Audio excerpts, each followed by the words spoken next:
Shalom sidang jemaat Tuhan GBI Getsemani Pangkalan Asem. Selamat bertemu kembali dalam YouTube channel GBI Getsemani Pangkalan Asem. Di hari yang indah ini kita sama-sama mau belajar kebenaran firman Tuhan yang mana biasanya kita lakukan di dalam ruangan ibadah yang bernama gereja. Mari sebelum kita belajar, sama-sama kita tundukkan kepala, kita satu dalam doa. Biarkanlah hikmat marifat Tuhan melalui kebenaran firman-Nya mengajarkan kita, memberi kekuatan bagi kita, menjelaskan apa yang ingin Tuhan berikan bagi hidup kita pribadi lepas pribadi. Mari sama-sama semua tundukkan kepala kita satu dalam doa. Bapa dalam surga, kami bersyukur pagi hari ini, kami serahkan sepenuhnya dalam tangan Tuhan. Anugerah Tuhan melimpah dalam hidup kami masih bisa bernafas, kami masih bisa hidup, semua karena kemurahan Tuhan. Di dalam keadaan pandemi corona yang membuat kami terbatas, yang membuat kami tidak bisa kemana-mana, kami percaya kami punya Allah yang tak terbatas. Pada saat pagi hari ini kami menyerahkan sepenuhnya dalam tangan Tuhan. Ya Bapa, ya Anak, ya Roh Kudus, sertai kami. Apapun sebentar yang kami pelajari, yang sama-sama kami dengar, biarkanlah semua mendatangkan damai sejahtera dan sukacita. Sekali lagi Tuhan, kami menyerahkan sepenuhnya dalam tangan Tuhan, dan kami siap untuk belajar kebenaran firman Tuhan hari ini. Dalam nama Tuhan Yesus Kristus, kami berdoa dan mengucap syukur. Haleluya. Amin. Ya, sidang jemaat yang terkasih dalam Tuhan, hari ini kita mau membahas salah satu tokoh. Kenapa saya mau membahas tokoh ini? Karena saya tertarik dengan kisah hidup tokoh ini. Yang kita alami saat ini adalah bukan satu kebetulan. Yang kita alami saat ini bukanlah yang tidak pernah dialami oleh orang lain. Kita bisa lihat bagaimana wabah corona melanda seluruh dunia tanpa melihat status, tanpa melihat kaya miskin, tanpa melihat gender, tanpa melihat ras, tanpa melihat suku. Semua bisa kena. Artinya apa, saudara? Saat ini keadaan di dunia benar-benar terpuruk dengan yang namanya virus corona. Tapi bagi anak-anak Tuhan, ini pun tidak lewat. Semua bisa kena. Semua bisa terdampak. Tetapi saya cuma mengingatkan pada saat hari ini, mari kita yang punya Tuhan yang hidup, Tuhan di atas segala Tuhan, Allah di atas segala Allah. Kita harus belajar. Hidup ini hanya belajar, saudara. Hidup ini hanya mengikuti, mencontoh yang baik, menjauhi yang tidak baik. Sebagai anak-anak Tuhan, kita punya pegangan adalah Alkitab. Siapa yang perlu kita pelajari dan siapa yang perlu kita contoh? Hanya orang-orang yang ada dalam Alkitab. Di dalam Alkitab banyak tokoh-tokoh yang baik, banyak tokoh-tokoh yang berjalan dengan Tuhan, banyak tokoh-tokoh yang penuh kuasa, tapi juga tidak sedikit tokoh-tokoh yang jatuh dalam dosa. Tidak sedikit tokoh-tokoh Alkitab yang jatuh, bangun, dan jatuh, bangun, akhirnya kalah dalam perjuangan hidup.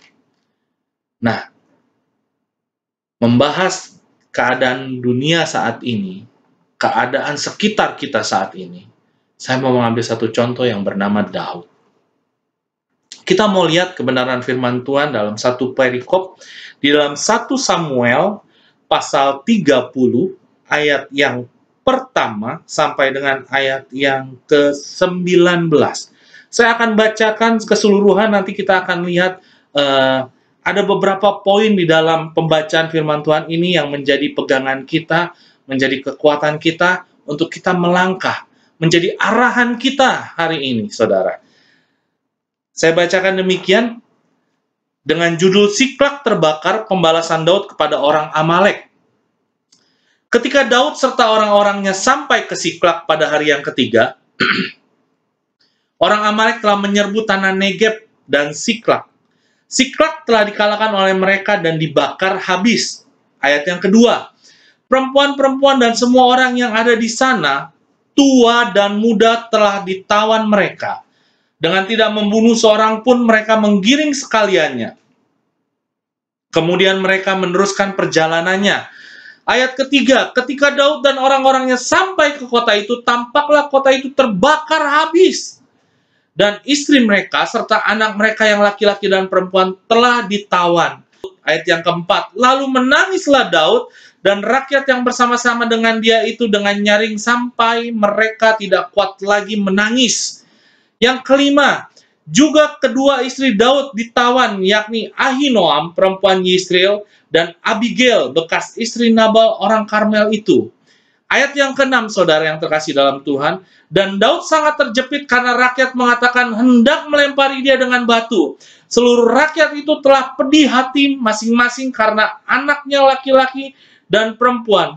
Tetapi Daud menguatkan kepercayaan kepada Tuhan Allahnya. Yang ketujuh, lalu Daud memberi perintah kepada Imam Abiatar bin Ahimelek, bawalah efod itu kepadaku. Maka Abiatar membawa efod itu kepada Daud. Yang ke-8, kemudian bertanyalah Daud kepada Tuhan, katanya, haruskah aku mengejar gerombolan itu? Akan dapatkah mereka kususul? Dan ia berfirman kepadanya, kejarlah, sebab sesungguhnya engkau akan dapat menyusul mereka dan melepaskan para tawanan.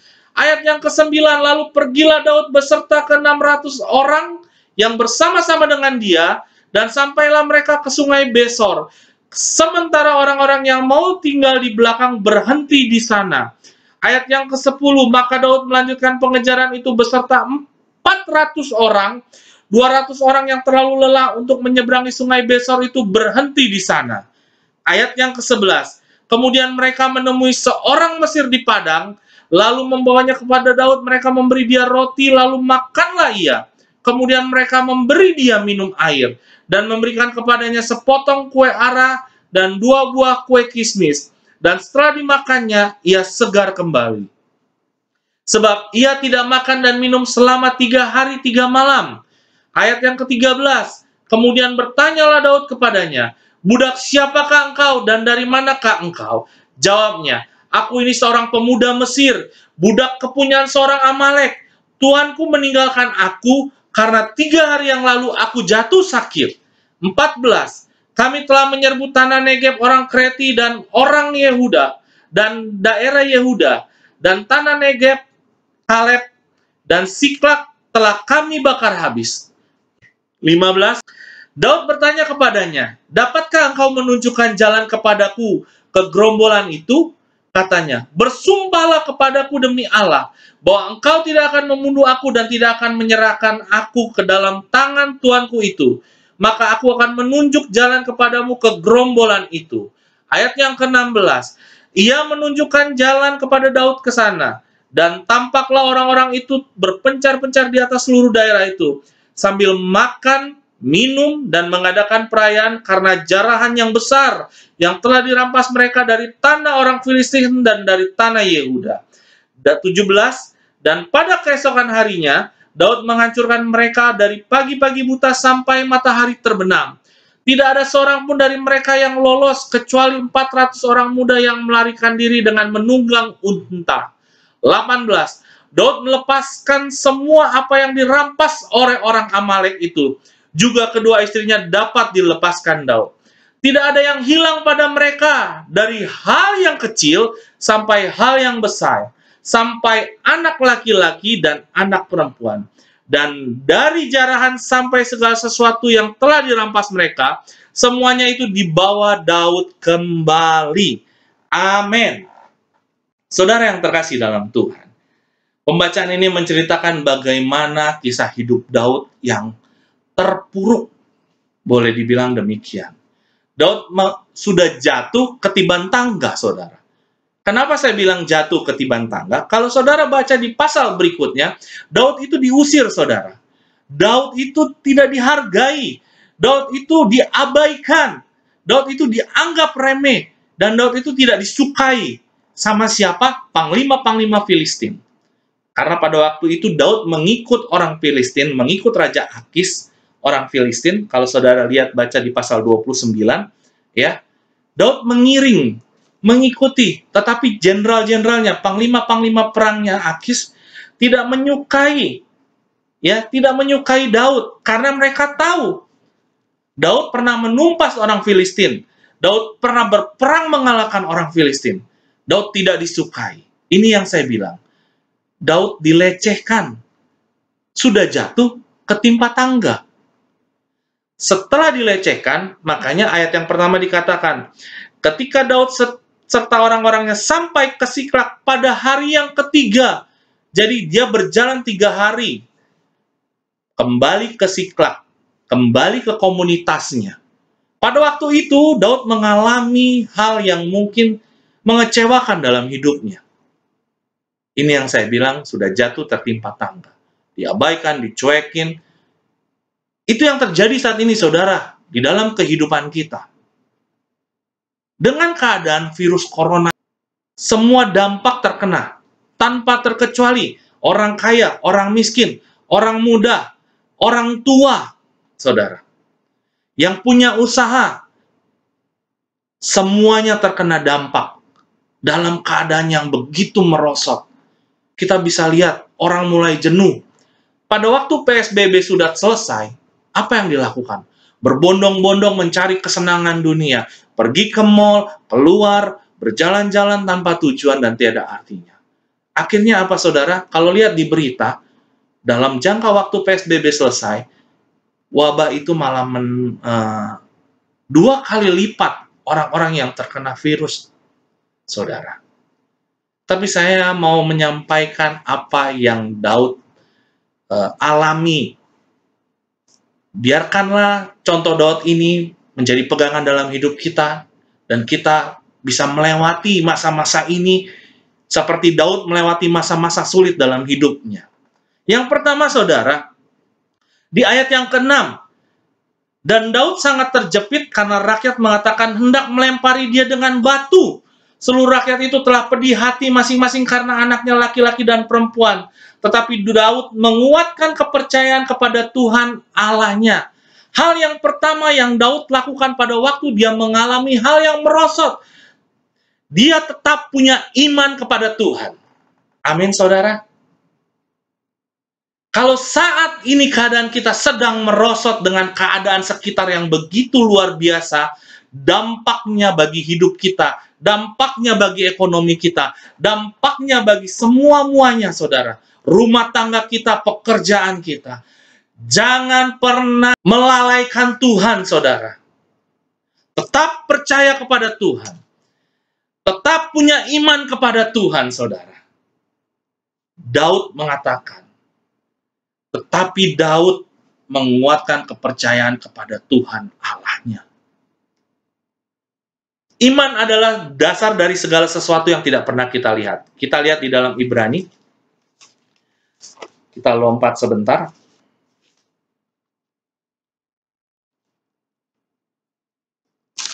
Saya bukakan, saudara, Ibrani pasal 11 ayat yang pertama. Iman adalah dasar dari segala sesuatu yang kita harapkan, dan dari bukti dari segala sesuatu yang tidak kita lihat.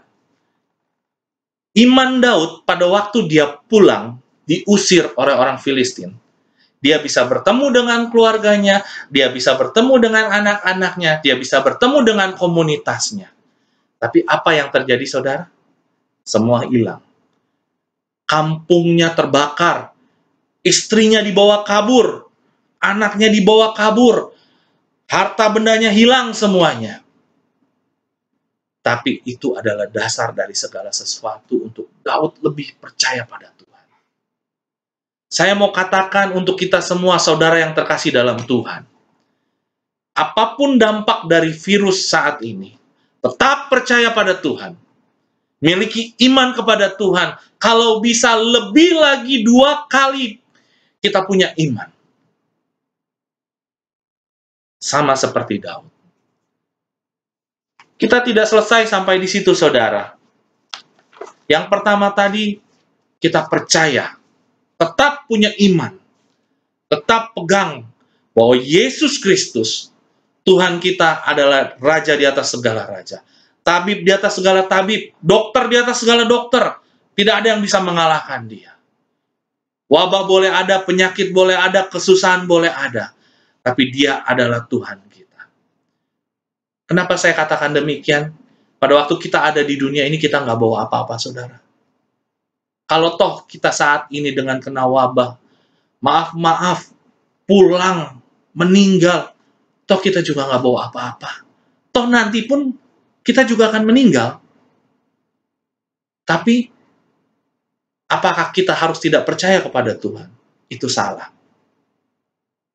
Yang benar adalah dengan keadaan seperti ini, kita harus lebih lagi memiliki kepercayaan pada Tuhan, punya iman yang lebih lagi, yang luar biasa dan dahsyat.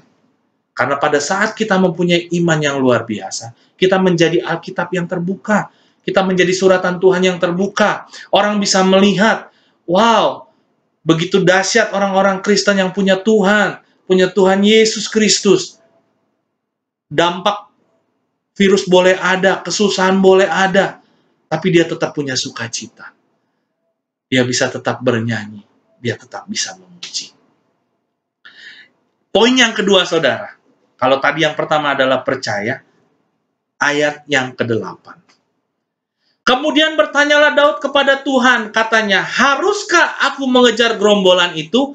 Akan dapatkah mereka kususul? Dan ia berfirman kepadanya, kejarlah, sebab sesungguhnya engkau akan dapat menyusul mereka dan melepaskan para tawanan. Poin yang kedua, kita tidak boleh cuma hanya sekedar percaya, hanya di mulut saja, lip service, tapi tidak ada tindakan, saudara. Tindakannya apa? Bangun hubungan yang intim dengan Tuhan kalau kita percaya dengan Tuhan. Nggak kelihatan jawabannya, udah doa, udah nyanyi, udah nyembah, udah nangis, tapi nggak ada jawabannya. Tetap bangun hubungan dengan Tuhan. Karena di sini dikatakan ayat yang ke-8 dengan pertama kali. Kemudian bertanyalah Daud kepada Tuhan. Daud bukan orang yang maha tahu. Dia tetap merendahkan hatinya.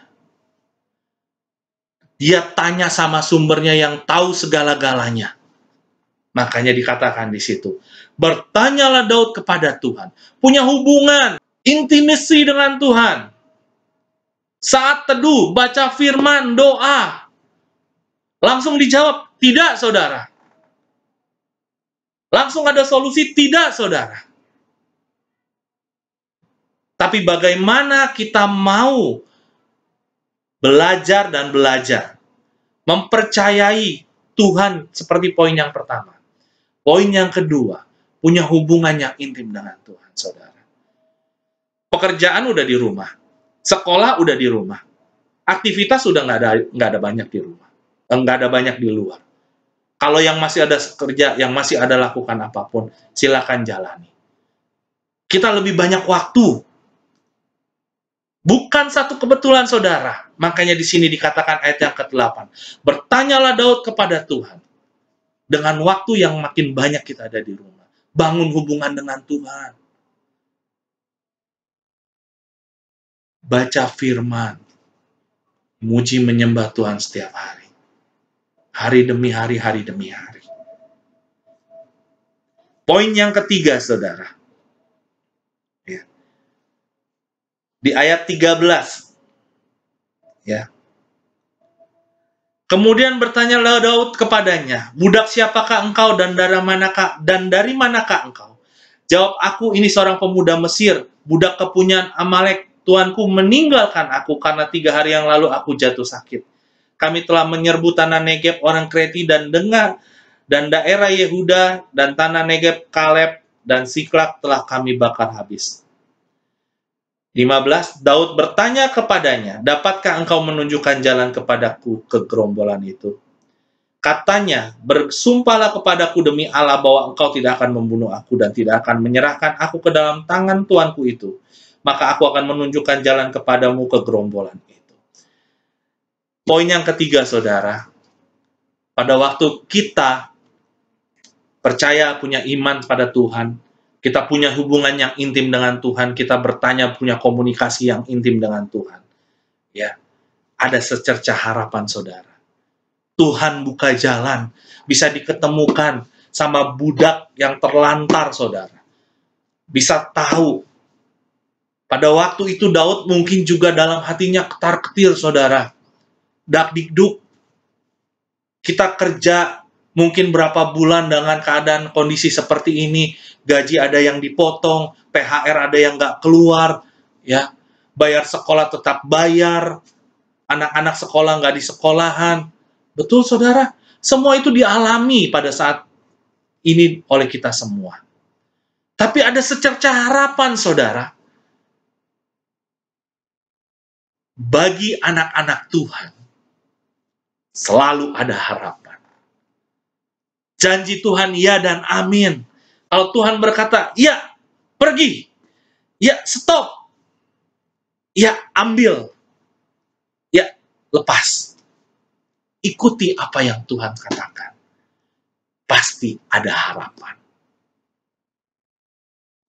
Percaya, punya iman, punya komunikasi, ada harapan. Yang keempat, berkat itu tidak pernah lepas, saudara. Ayat yang ke-19, tidak ada yang hilang daripada mereka, dari hal yang kecil sampai hal yang besar, sampai anak laki-laki dan anak perempuan, dan dari jarahan sampai segala sesuatu yang telah dirampas mereka, semuanya itu dibawa Daud kembali. Amin. Poin yang keempat adalah satu hal yang luar biasa, saudara. Saat wabah ini sudah selesai, saudara, imani dan percaya, berkat Tuhan pasti melimpah. Amin. Berkat Tuhan pasti tercurah. Kesembuhan pasti tercurah. Mujizat Allah pasti tercurah. Karena di sini dikatakan, tidak ada yang hilang. Semua kembali. Dalam saat proses yang dialami Daud, ada yang hilang. Istrinya dibawa kabur, anaknya dibawa kabur, rakyatnya dibawa kabur.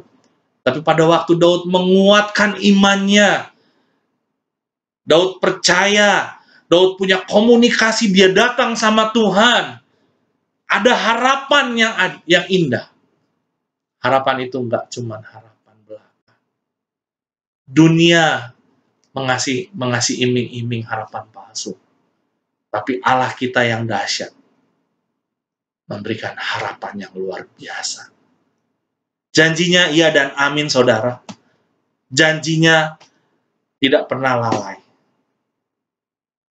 Kalau sidang jemaat Tuhan yang sedang mengalami proses seperti Daud, saat ini saya cuma mau bisa mengatakan, tetap percaya pada Tuhan. Contoh Daud. Daud bukan orang yang sempurna. Kita pun bukan orang yang sempurna. Tapi kalau kita mau belajar, kita pasti bisa melewati hal-hal yang saat ini begitu menyulitkan. Mungkin yang kena PHK, imani. Kalau toh pekerjaan belum ada, Tuhan pasti kasih sesuatu.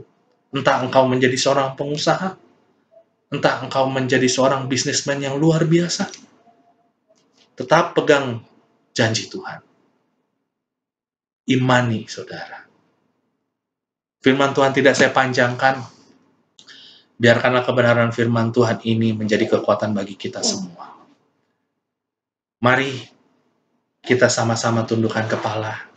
Kita akhiri kebenaran firman Tuhan ini dengan doa. Taruh tangan saudara di dada saudara.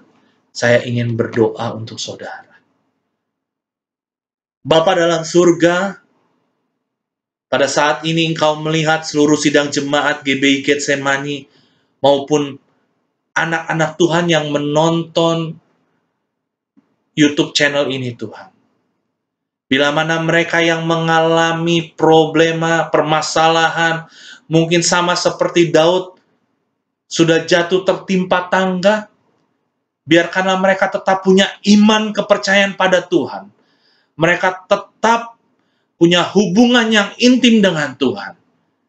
Karena pada saat kami melakukan hal-hal itu, Tuhan, ada harapan Tuhan yang luar biasa untuk kami. Dan kami percaya, janji Tuhan iya dan amin. Berkat Tuhan tidak pernah lewat daripada kami. berkat jasmani, berkat rohani, Tuhan akan curahkan dalam hidup kami. Tuhan memberkati semuanya tanpa terkecuali. Damai, sejahtera, sukacita Tuhan melimpah.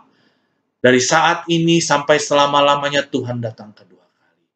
Tuhan memberkati seluruh pelayan Tuhan GBI Getsemani. Tuhan memberkati seluruh sidang jemaat Tuhan GBI Getsemani. Tuhan memberkati gembala sidang kami, Bapak Pendeta Manuel Rosadi dan keluarganya. Tuhan halaukan segala sakit penyakit. Tuhan halaukan segala virus-virus corona yang menakutkan. Karena kami punya Tuhan yang hidup, kami punya Allah yang hidup. Biarkanlah kami hidup dengan sehat, Tuhan. Karena ada Tuhan dalam hidup kami. Terima kasih Tuhan untuk saat ini. Segala puji, hormat, syukur kami serahkan sepenuhnya dalam tangan Tuhan. Dalam nama Yesus Kristus, kami sudah berdoa dan mengucap syukur. Tuhan, haleluya. Amin. Tuhan Yesus memberkati. Sampai berjumpa kembali minggu depan di YouTube channel berikutnya dengan pembicara-pembicara yang tangguh luar biasa selanjutnya. Haleluya. Amin.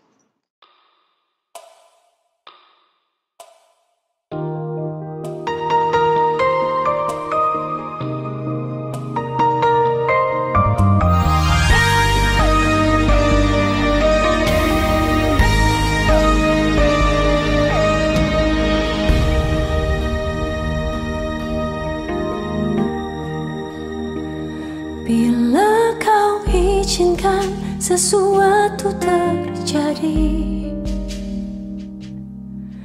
ku percaya semua untuk kebaikanku. Bila nanti telah tiba waktumu, ku percaya kuasa-Mu memulihkan hidupku. Waktu Tuhan pasti yang terbaik, walau kadang tak mudah dimengerti. Lewati cobaan, ku tetap percaya waktu Tuhan pasti yang terbaik.